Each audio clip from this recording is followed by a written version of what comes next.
This is an easy way to take a log section, or in this case, a maple branch that's been spalting a little bit. It's about 6 inches in diameter, and minimize the cracking and minimize the warpage that you would get. So the first thing that I want to do is I want to find the pith center on both ends, and I'm going to mount this between centers. So when you're selecting your log section or your big branch, you want to select a piece that's got the pith not too far off the center of the log section or branch. So I got my pith markers right there, so I'm going to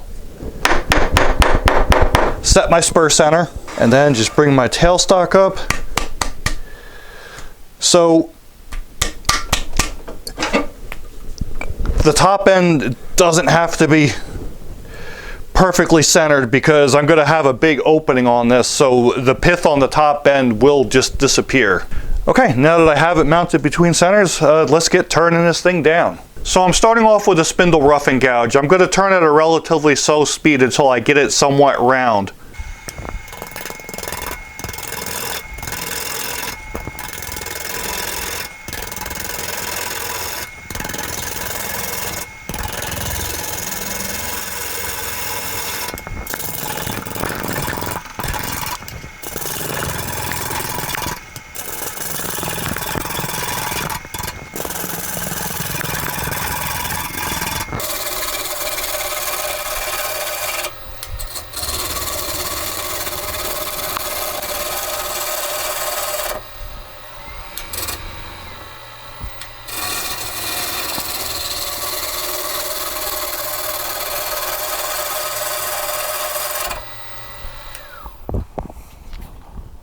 Okay, so now it's pretty much round. Now it's all to shape the outside of it, and then I'll put a tenon on this end so that I can mount it in a chuck.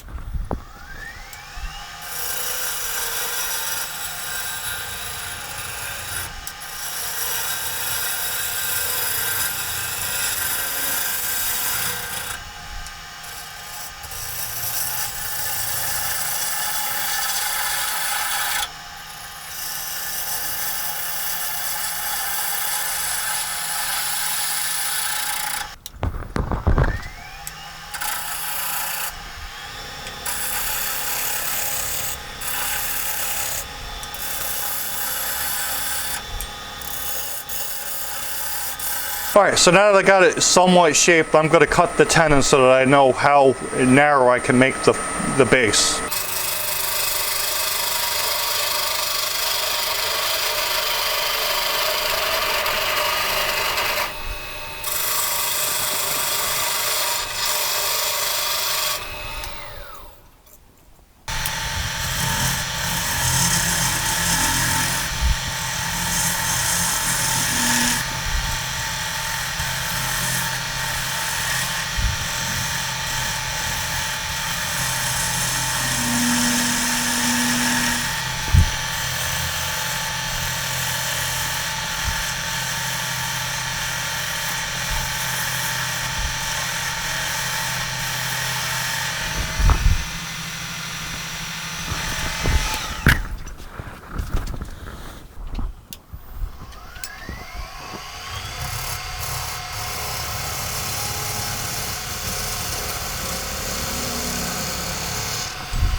Okay, so that's it for the outside shaping. Next thing I'm going to do is I'm going to get my spur center out and get this thing mounted into a chuck. Alright, now that I have it mounted in my chuck, one thing I want to do is I'm going to make a sacrificial disc of wood on the bottom to try to eliminate the chance of the pith cracking, because I'm going to leave the pith in the bottom of this. So I'm going to just shape this down a little bit more.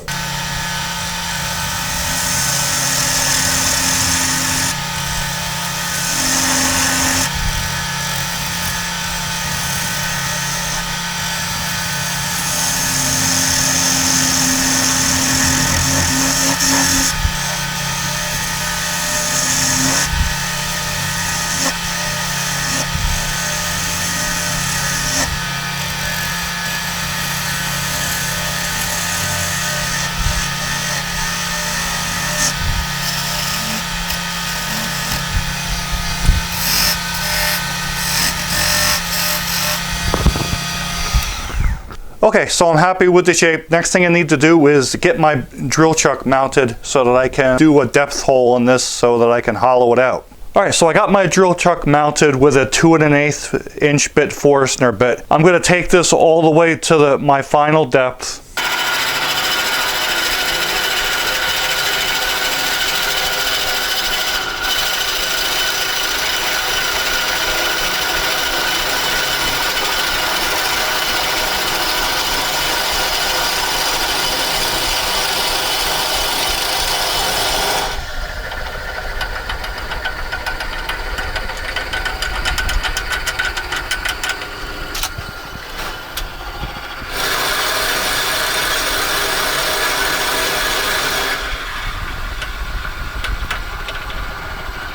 Okay, so I'm using my hollowing setup to hollow this out. You could do it with scrapers, you could do it with bowl gouges.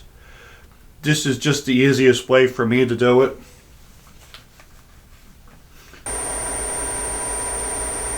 So I'm going to work my way in sections a little bit at a time, hollow it to my final wall thickness, and then move in a little bit farther.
So for this vessel, I'm shooting for somewhere between 1/8 and 1/4 of an inch wall thickness.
Alright, so since this opening is big enough that people can get their hands in, I'm going to need to sand the inside down a little bit. So I'm using my inertia sander to go in and just smooth out the inside a little bit.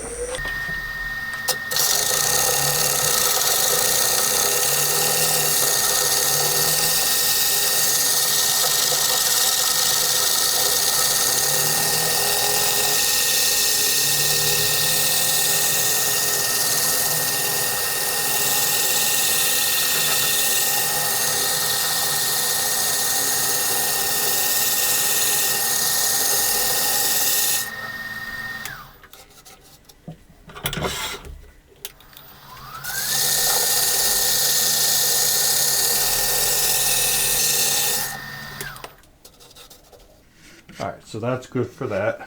Okay, so next step is going to be to make a part on the bottom end. Alright, so this is one of the key parts to keeping the bottom of this from not cracking.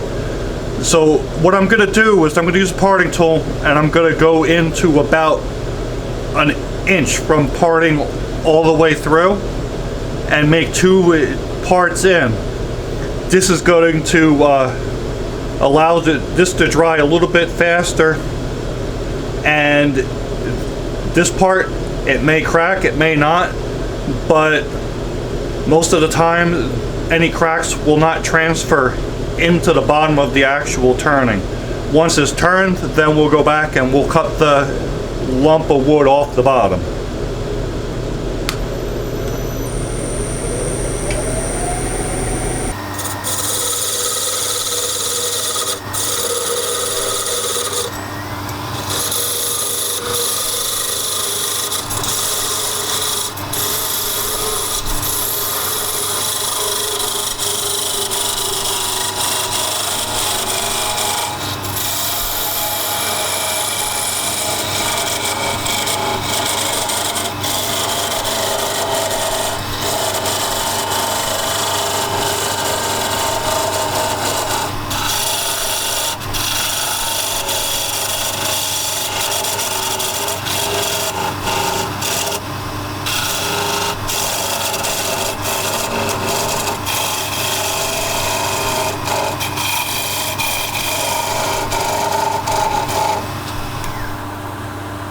Okay, so that's what we want.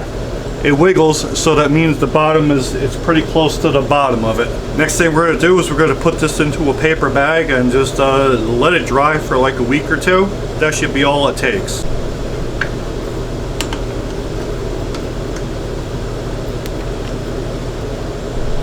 So this has been drying for about 2 weeks now. I did 1 week in a paper bag and 1 week out of a paper bag.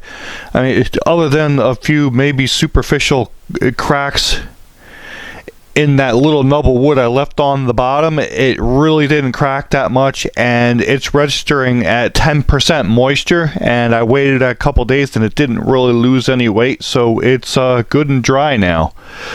So I'm going to start by cleaning a little bit of bug damage. So now that it's dried and everything, I see that a worm or something must have been in this spalted branch, because there's a few spots where there's some bug holes. So I am going to start by just getting all the frass and sawdust out of it, and then I'm going to do a little bit of filling with some 2-part epoxy, and I'll come up with something to fill it to make it look interesting. This is just a paintbrush that I cut most of the bristles off of to make it a lot stiffer.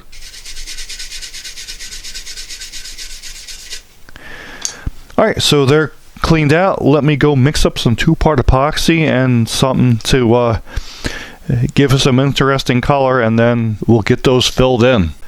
Alright, so I have my epoxy mixed up, and I had a sample bag of some white bronze metal powder that someone had sent me. So we're going to give that a shot and see what it ends up looking like. So what I want to do is just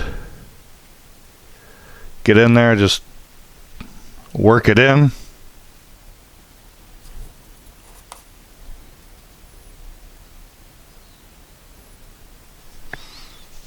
Let it sit for a few seconds to soak in. And then, just because I got spots in other places on this to fill, I'm going to come back in with a piece of painter's tape just to kind of hold it in place so that I can rotate it a little bit and hit the next spots. And I'm just going to continue this all the way around. Not too worried about being clean with it. This won't soak into the wood, it'll just stay on the surface, so it'll sand right off. Okay, do the same thing.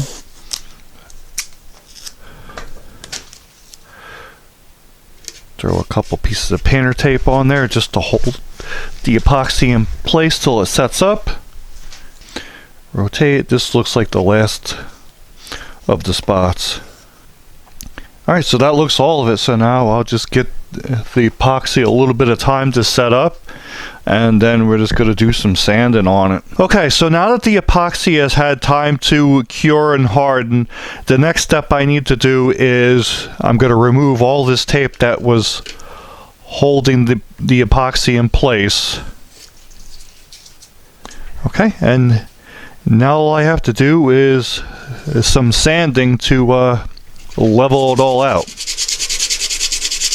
So to speed things up, I'm using 80 grit just on the epoxy until I get down close to the wood.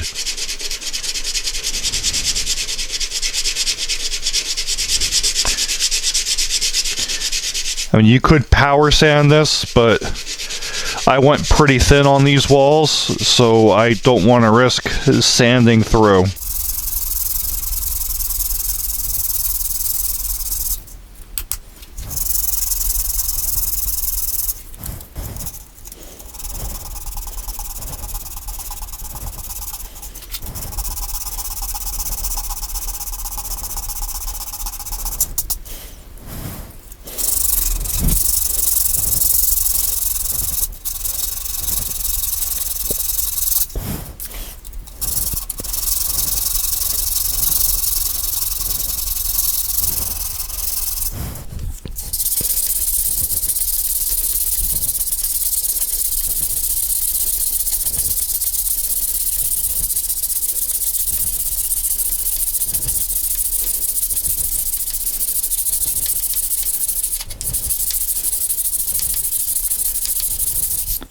Okay, so now that it's all sanded down, all I got left to do is separate it from the chunk of wood that I left while it dried, and then clean up the bottom a little bit.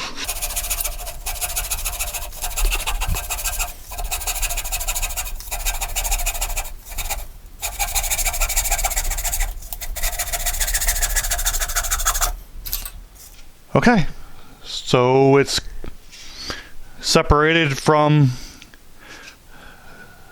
the piece of wood, so all I got left to do is use my grinder just to clean up the bottom a little bit and then sand it down good.